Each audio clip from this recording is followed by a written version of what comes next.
The new great game. If you want to leave Kazakhstan, learn English. If you want to stay, learn Chinese. What started as a joke in business and government circles has taken on a serious tone as China's economic, military, and political clout in Central Asia has increased. In the 19th century, China watched from the sidelines as Russian and British explorers, envoys and spies wandered around its western provinces and Tibet, mapping trade routes, building alliances with local leaders, and hatching plots. The Chinese Empire, weakened by internal discord and rebellion, could not play in the so-called Great Game between the British and Russian empires.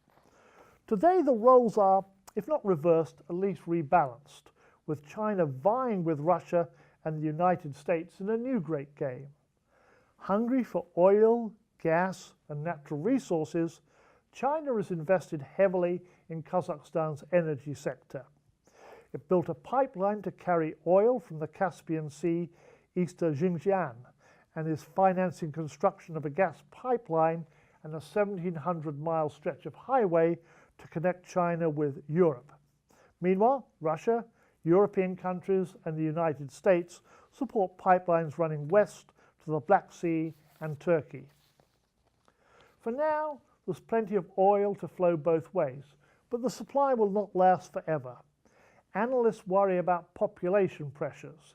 If its cities cannot accommodate more people, will China look west to the sparsely populated steppe?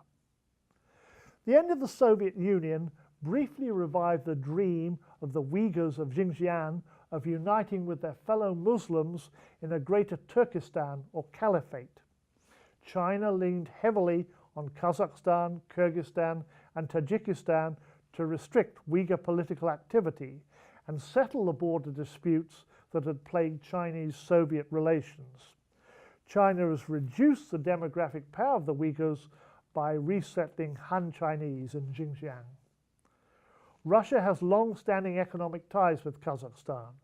It's also the economic magnet for thousands of migrant workers from Kyrgyzstan and Tajikistan, the two poorest countries in the region.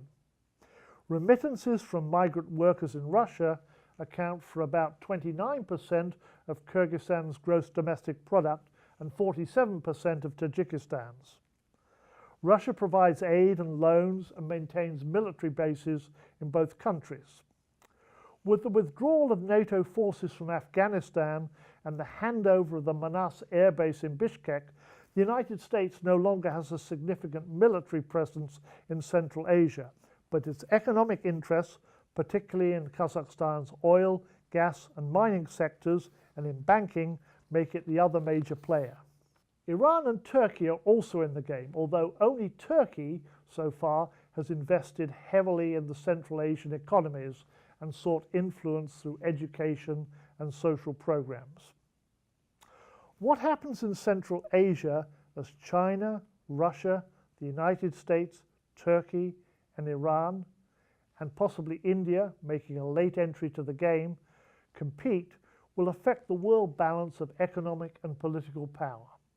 As the journalist Ahmed Rashid, author of 2 books on Central Asia, remarks, quote, "One of the great dangers for the US and other Western powers will be continuing ignorance and neglect of what is happening there. The new great game is definitely on."